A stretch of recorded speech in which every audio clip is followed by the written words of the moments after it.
Alright, this is a review of the UCO original candle lantern. I actually really like this. I know there's been a lot of reviews out there of kind of negative performance about it. It does have its drawbacks. It's not perfect, but it's very, very lightweight, simple, and small. This is not really necessarily a guide too much on how to use it or set it up, although that's pretty straightforward. This basically unscrews. You can take this part off. There's a spring and a little metal cap, and then you put your candle in there.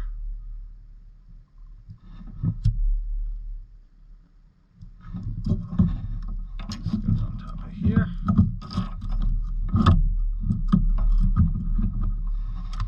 This thing actually gets exceedingly hot. I've heard of people boiling water just on top of here, something like that. I haven't tried it myself yet, at least not with the single candle version. It is good for just a little bit of light. I actually keep it around the house. When we had a bunch of fires here in California, power outages were quite common, and having a little light just to hang from the normal lights in the house is nice to have. Yeah, I actually was very, very happy with this. I did make one mistake, which was to keep it in my car during summer with a candle in it.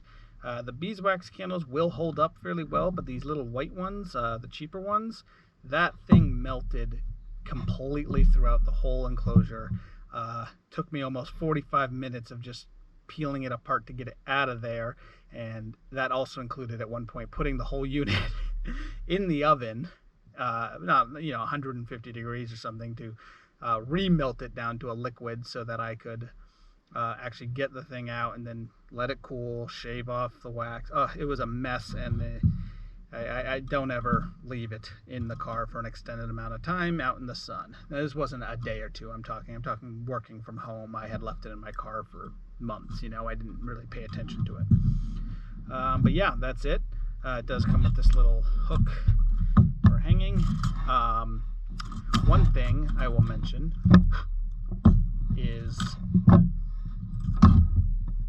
when you first buy it, this thing kind of snaps on and holds there. I don't really care for that feature. It's definitely not a downside, but it's not something I desperately need. But if it is something you like, just know it will go away with very little use. Like within a week or so, I'd say this thing was now too loose to snap and hold in there. I can't even bend it back into that position. I can't see how it originally did that. But yeah, so just it will get loose and wobbly, but overall the construction is very nice. It is fairly solid. Obviously it's glass, so it's not going to be completely solid, but it is a very nice little single candle lantern, and that's it. Hey, just a quick little side note I wanted to add to this.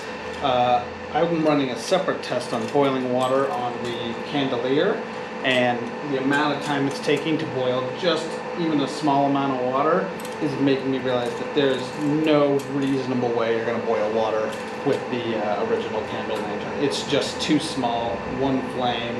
I mean, not even mentioning trying to balance something on that tiny little surface.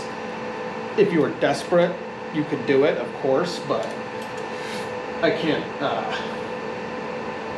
see it being done in any reasonable amount of time. There would be, if you had a cup and you had water, and you had a way of lighting this, just build a fire and light it in there if you're that desperate, boil the water in there.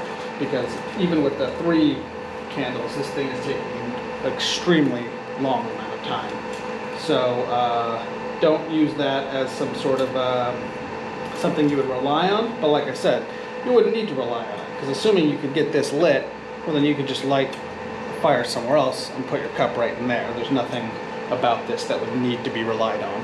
That's pretty much all I wanted to say on that topic. Just a little side note to add to it before I upload this video. Alright, have a good day.